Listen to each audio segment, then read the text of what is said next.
I'm Alex Del Sordo, and this is Andrea Buch from Pocock Racing Shells, and we're doing more athlete profiles. And this is about the open women. Now, Andrea, we have world record holders, we have Olympic hopefuls, we have Olympic racers. And I'm not going to pretend I don't know a whole lot about women in rowing. And I think it's a big problem in our society that we don't do enough to promote these amazing athletes. And I'm looking at the scores, and we have two women who didn't even need to pull a score this round, broke 140, and they're going 138s, 137s. I know how hard it is for me. I can't imagine how hard it is on the female side. Walk me through, like, what do you think is going to happen in the open women's categories here? Man, that's just fast. That is power. That is amazing training. And again, 1500 meters is such a bizarre, like we don't compete at 1500 meters. So people, the psychology behind like the fitness, the toughness, the strength that it takes to do that, it's very much a gray area, but it is incredible to see some of the most powerful women in the world, both on the erg and people who are able to move boats, get out there and just throw down some scores like that. And so cool to see that with women who've come up through the NCAA ranks, the US national team ranks. And then you also get just these women who found the sport later in life, which is one of those great things about rowing, where you have this entree point at various points through your career, who are also just some really powerful, fit women, and they're all able to compete in the same platform. It's exciting. I mean, specifically Carling Zeman, we interviewed her on an athlete profile. She's like, 6'2", right? A absolute maniac on the water, trains all the time. We have Kara Kohler, Kendall Chase, two Olympians on the U.S. side. And then this wild card who I actually didn't even know that she was a world record holder, Olena Boriak. And now you know something about her. Where is she from? Do you know where she's? She's from the Ukraine. She just keeps moving the bar forward in terms of the 2K world record. Pretty sure it's under 6:30 at this point, which is sick. I mean, those numbers are, and just thinking, at least at the high school collegiate level in American rowing, which is what and NCAA women's rowing, like when I got into sport, 710 was fast. 710 was really fast. 710 is now still fast. that is so far in the rear view for collegiate rowing, and certainly national team level rowing, Olympic level rowing. Does she row for the country? Like, I don't know anything about her. Does she actually compete in the water, or is she just an erg enthusiast? Yep. Yeah, I'm pretty sure she's a sculler. I want to say it's in the double. Smaller boats. So it in that metric, like she is the most powerful person at pulling the erg handle in the world. Sure. That metric, seeing that metric translate to on water success, and that's the art and the art behind the science of the sport, I guess. That's right. But right now we got ourselves an erg competition, so And up in our first interview is Charlotte. Now, I know nothing about her, and I think you have some history with this girl here. But up now in the first round of interviews is Charlotte. So Charlotte, we're going to bring her onto the show here and ask her a couple questions. All right, here she is. Hi. Charlotte, welcome to the show. I'm Alex Del Sordo. This is Andrea Buch from Pocock Racing Shells, and we got 5 simple questions for you. Okay, just 5 real simple. So we want to know. The world wants to know, where do you row? How long have you been rowing? And how long have you been pulling that chain on the erg? Well, I started rowing about 6 years ago now. I was a walk-on at Columbia, but I knew I was going to walk on before I went off to school. So I contacted my local club, Rockland Rowing, and I jumped in a boat with some of their masters the summer before I went. And since I've been rowing 6 years since then, so I left school and now I row for New York Athletic Club. And are you going after sort of a national team Olympic dream? Is that for your future? That's yes. The trajectory. All right, I love it. Now, out of all the distances that you're doing in our tournament, what is the one distance that you say, "Ooh, I'm going to win this one. This is mine. I own it"? I think I'm good at the 750, sort of like those middle distances. Like, it's not just a pure all-out sprint. It's a little longer than that. But I'm excited to do the like 6:08 minute and the timed ones, because it's always interesting to give yourself a new challenge of something that like we don't usually tackle. It's not a 2K, it's not a 6K. That's right. Now I know Andrea's got some questions for you. So Andrea, go ahead and ask. So hi, Charlotte. Hi. Who do you see as your biggest competitor in this field? Well, on my part of the bracket, I really need to get past Kara Kohler to progress. So that's the main challenge I'm looking at first. And she's quite fast, so I have a big challenge in front of me. Have you ever lined up against her on the water to this point? Or is this first kind of head-to-head? I raced her, I mean, it wasn't head-to-head, but at Head of the Charles this year in the champ single. Cool. Wow. So you got another opportunity. But yes, I agree. That is a tough, high bar to meet. But if you do get past her, if with these different distances, it's kind of, it opens up the playing field a little bit. What would you do with the winnings? What would you do with the money? Well, that's actually the main reason I wanted to take this interview. I think it's really important as rowers right now that have money to donate and support their communities. I live in the Hudson Valley, and I would give the money to North Star Fund, which is a grassroots organization that promotes social justice, both in the Hudson Valley and in New York City. Rowing is something that teaches us to be okay with things being uncomfortable. And that's when we know we're pushing ourselves. And this moment might be really uncomfortable for some people right now in the US and in the world, and dealing with what we are in terms of racial injustice. And I think that we need to use any time and resource and effort that we can. And for all the junior rowers that are maybe seeing this, even I'm a coach, so my junior rowers, I want you guys to take the time you have this summer to not only educate yourselves, but educate the people around you. If you don't have money to give, to donate your time, your effort to your community, trying to make your club better, but also your community better, making it more diverse, and just helping out the Black struggle, people of color in your community, and doing whatever you can. Charlotte, gosh, you're giving me chills. Like, you have to win now. You have to win now. Well, I'm glad I have your support. That is amazing. I want to learn more about the North Star Fund. So when you are done this interview, please email us more information about that, because that's something that we can try to promote on our social channels. And I'd like to learn more. I mean, I didn't grow up in where you're from, but I'm in the South Jersey area. But I know that this has been a hot topic for all of us. It's been impacting us in negative ways. So anything that we can do to support it. But knowing where the money is going, what are your chances? What do you think your chances are of winning this thing? How do you feel? I know Kara's in your way, but how do you feel? I mean, I think it's going to be difficult. We have some world record holders on here. So I'm just going to, take each challenge as it comes. And I think that's a good way of approaching life too. You need to get through each progressive bracket, each thing in your life that you're facing, and then move on to the next one. Charlotte, thank you so much for doing this quick interview with us today. We're going to be pushing this thing out all across the channels, and should be on Row 2K as well. Ed Hewitt's helping us out as the media side of things, and we're going to try to get this thing out there. So please, again, send us more information about the North Star Fund, and we'll talk to you soon. So good luck with the tournament. Sounds great. See ya. Bye. Bye. I love that. Man, Andrea, rowing is such a special sport, and I was getting chills as she was talking, like having that platform and having the ability to win funds to support others. I mean, how does that make you feel when you hear that? It makes me feel great. And it's awesome to hear that she's also out there coaching juniors and giving back to the sport in that way. And one thing I know a lot of the coaches that I've been speaking with and people within the sport that have been speaking out, given the week that we've all had with the challenges that our country's facing, like getting comfortable with being uncomfortable is one of the biggest lessons that we can take away from what we all get to do.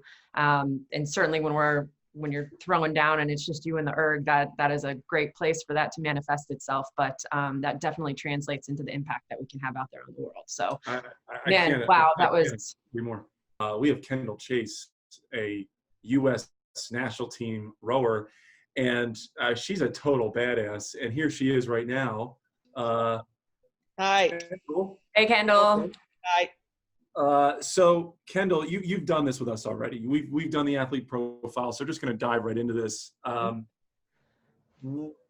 her again where you row, how long you've been rowing, just a quick little background on your rowing experience.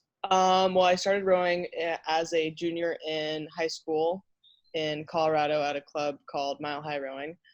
And then from there, I went to row at UC Berkeley. And now I've been at the Princeton Training Center for 3.5 years. So out of all the distances that we have here, right, in this tournament, what is the one that you're going to say, "Ooh, I own it. No one can touch me. No one can beat me"? What is that distance?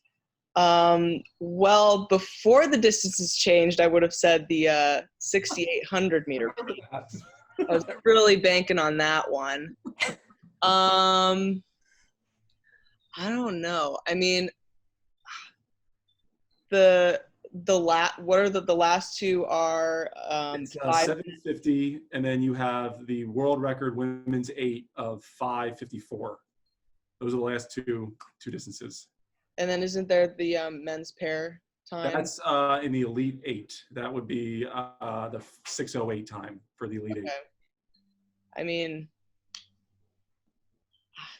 the thing that I just think that I have like the best shot at winning or being the fastest at. Yeah. I mean, since I'm competing against Elena, I don't know if I can win anything against her. But I don't know. I mean, I'd say I could rip a pretty good 6:08 or. Well, that's the distance. I mean, you like that. You say you do better in distance. Now, Andrea's got some questions for you. So, Andrea, go ahead. Ask away. First of all, love that you're repping the She Will Win gear. Yeah, That's great. That is a great organization. Who do you think, I mean, I think you might have already alluded to it, but who do you think is your biggest competitor? Oh, Elena, obviously.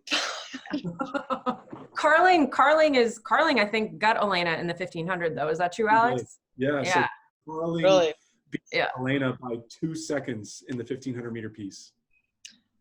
Well, then, I mean, everyone's my competition. That's awesome. Yeah, it's strong field. But if you get to that final bracket and you end up winning, do you have any idea of what you do with the money?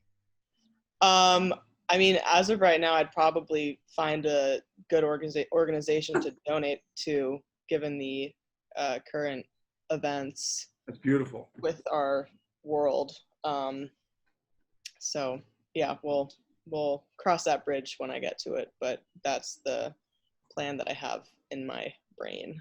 So Kendall, last question here, and I know how you're going to answer this, but what do you think your chances are winning? Like, what do you think? Do you think you feel good about this, or are you going to be very quiet and reserved? Like, how do you feel about going into it? Well, let's just say that I'm not 6'5", and I'm not a super strong. I mean, I'm strong, but I'm not like superhuman. Yeah. Elena strong. But I will give it my best. Well, I think that you had to buy this first round. So yeah. I think the next piece you gotta pull is a 1 minute flat out. I think that's it. Yeah. Yeah. You got all week starting today. You have all week next week. I've been training my life for this single 1 minute piece. Well, listen, good luck in the tournament. I love that you want to donate the funds given the current world situation. And thank you for taking a couple minutes here to be on the show. I appreciate it. Yeah. All right. Well, we'll see you later. Thanks. Bye. Bye. So, Andrea, closing this thing out, everyone put Elena on a pedestal. I mean, everyone is scared of this woman. I mean, is she really that good?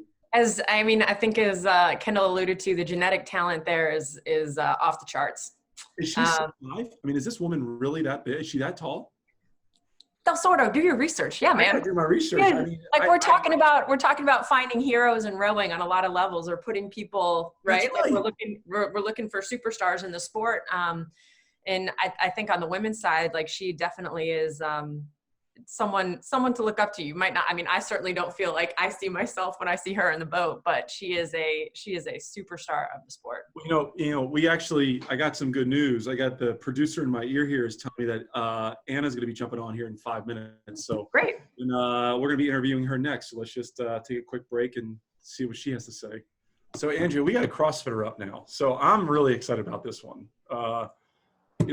The counterculture of rowers, right? I mean, I honestly think that rowers are afraid of CrossFitters because they're just better flat out better on that erg. And we're gonna find out here in a second with Anna. Hi, Anna. Hi, Anna. Hey, how are you? We're doing well. So welcome to the show. I'm Alex Del Sordo, and this is Andrea Buch from Pocock Racing Shells. But Anna, I think this is true. You're a CrossFitter. Is that right? Yeah. Originally, I'm a CrossFitter, so this brought me to erging. But now I would actually consider myself as an indoor rower. So it's like I still do CrossFit, but I'm just very average CrossFitter. So. So we have 5 questions. We have 5 questions for you that we ask everybody. And first is, where do you row? Where are you from? And how long have you been doing it? Okay, so I'm from Germany. I'm living close to Munich. And I started with the CrossFit 4 years ago, and 3 years ago, I came into the indoor rowing world. So doing the CrossFit, I was sitting next to the guys, and I was somehow pulling the same split. Wow. So I was like, okay, maybe I should look into it. And I had a lot of fun from the beginning doing it. So that is beautiful. And I love that you're from Germany. I mean, that's what's so great about this tournament, that we're pulling people from all over the world. I mean, that is awesome. Now, out of all the distances that you'd be rowing, what is the one that you just love, that you know that you're going to dominate in? What distance? You know what's funny? It's actually like very short ones or like a half marathon. So if you ask that, I'm going for like 100 meters or a half marathon. What a wide range. I love it. Now, Andrea's got some questions for you. Go ahead, Andrea. Yeah, who do you think is your biggest competitor? And do you know, like, are the names familiar to you? Because this is a very, like, there are CrossFitters in there, but this is a very, like, there's some really badass rowers in there as well. So are you familiar with the names, or are you just kind of like marching through the bracket and seeing where it'll take you? So yeah, I'm familiar with some of the names, not all of them, but I'm a great researcher. So when I see like the brackets, I just start to put in names on Google and see what they can do. But actually my biggest opponent is Elena, for sure. And I know her because I meet her at pretty much every single live competition we're doing. So we're actually good friends. Oh, awesome. I just talked to her like 5 minutes ago. Very cool. Yeah, I think maybe I'll meet her in round 3. And then she will kick me. But that's okay. I'm kind of used to losing to Elena. I mean, that's a worthy competitor, right? Like, you're gonna lose to somebody, lose to her.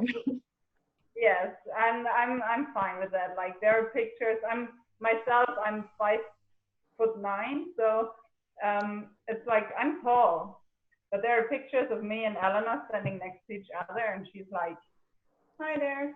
So it's like, yeah, it's okay. I love her. She's a good friend. Yeah. If you do somehow get through her, if she has a bad day or you have a really good day, or it's just a distance that you dominate and you end up winning the money, what would you do with the winnings? Well, actually at the moment it's about saving. So I'm like, I had some loss for the coronavirus. We were standing still with work, and I think it would be just nice to have some of the money I already saved and I have to use now to just live, and it would be nice to just put that in this pot again, you know. I love it. At the moment, I mean, I'm happy. It's okay, but of course, there's always some use for the money. And you got motivation. So out of all the chances, do you feel good and strong, your chances of winning this tournament, aside from Elena? Like, do you feel good about winning this thing? You know what? I'm very realistic, okay? So I know what others can do, and I'm good. Like, there's the world of the on-the-water rowers, and they're like fantastic, and they don't erg as much as I do, but when they do, they're pulling like really good times. So in my world of the indoor rowing, not the CrossFit, not the water rowing, but the indoor rowing, like I feel very confident, but I also know that there are big names in there. And there were like I just can't do the times of Elena, but I will still try. I love that. And I mean, it's like the shorter the distance, the higher the chances for me. Yeah.